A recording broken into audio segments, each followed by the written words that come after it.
अरे मेरे आज के जमाने के प्यारे दोस्तों, हमारा भी एक जमाना था। 5वीं जमात तक हम स्लेट पर जो भी लिखते थे उसे जबान से चाट कर साफ करते थे। यूं कैल्शियम की कमी कभी हुई ही नहीं।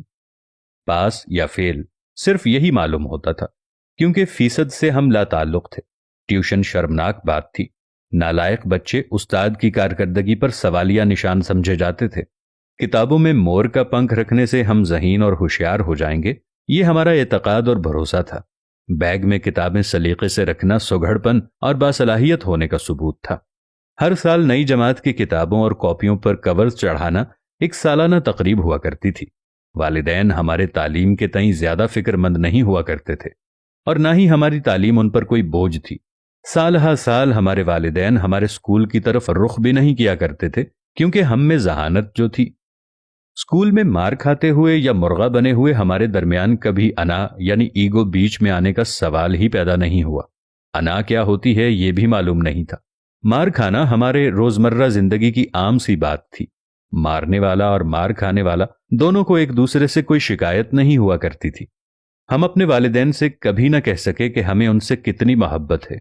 ना बाप हमें कहता था, क्योंकि आई लव यू कहना तब तक राइज नहीं था और हमें मालूम भी नहीं था, क्योंकि तब मोहब्बतें जबान से अदा नहीं की जाती थीं, बल्कि सचमुच हुआ करती थी। रिश्तों में भी कोई लगी बंदी नहीं हुआ करती थी, बल्कि वो खुलूस और मोहब्बत से सरशार हुआ करते थे। सच्चाई यही है कि हम या हमारी उम्र या जायद उम्र के सभी अफराद अपनी किस्मत पे हमेशा राजी रहे। हमारा जमाना खुशबख्ती की अलामत था। इसका मवाजना आज की जिंदगी से कर ही नहीं सकते, क्योंकि आज की जिंदगी में जितनी नफसा नफसी है, हमारे जमाने में ऐसा कभी नहीं हुआ करता था। आज की जिंदगी में हमें अपने साथ वाले पड़ोसी तक का भी मालूम नहीं है कि हमारे साथ कौन रहता है, उसके हालात कैसे हैं, उसकी गुजर बसर कैसे होती है। जबकि हमारे जमाने में जब शाम को कुछ सालन वगैरह पकता था या किसी के घर ज्यादा फल फ्रूट आ जाता था, तो एक प्लेट सालन की साथ वाले घरों में दिए जाने का रिवाज था, और फ्रूट लोगों के घरों में बांटने का रिवाज था। इसी तरह एक दूसरे के घरों में पकने वाले सालन का भी पता होता था। आज हमें यह भी मालूम नहीं है कि कौन कितने बहन भाई हैं और उनके क्या क्या दोस्त अहबाब हैं, जबकि पहले हमें दोस्तों के दोस्तों तक का भी मालूम होता था।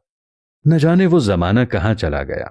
हमारा इतना सुकून वाला जमाना था, जबकि आज तो खून खराबे में नफ्सा नफसी के दौर में किसी को यह भी मालूम नहीं कि किसी के घर में कितने फाके हैं और कौन कितनी अय्याशी कर रहा है। अल्लाह हमारे मुल्क पर अपना रहमो करम फरमाए, और हमारा वो जमाना जो गुजर गया है, इस जमाने की याद में हमें अपने लोगों से अच्छे ताल्लुकात उस्तवार करने की तौफीक अता फरमाए। आमीन या रब्बल आलमीन। उम्मीद है आज की ये वीडियो आपको अच्छी लगी होगी और इससे आपको बहुत कुछ जानने को भी मिला होगा। मिलेंगे नई वीडियो के साथ, तब तक के लिए अल्लाह निगहबान।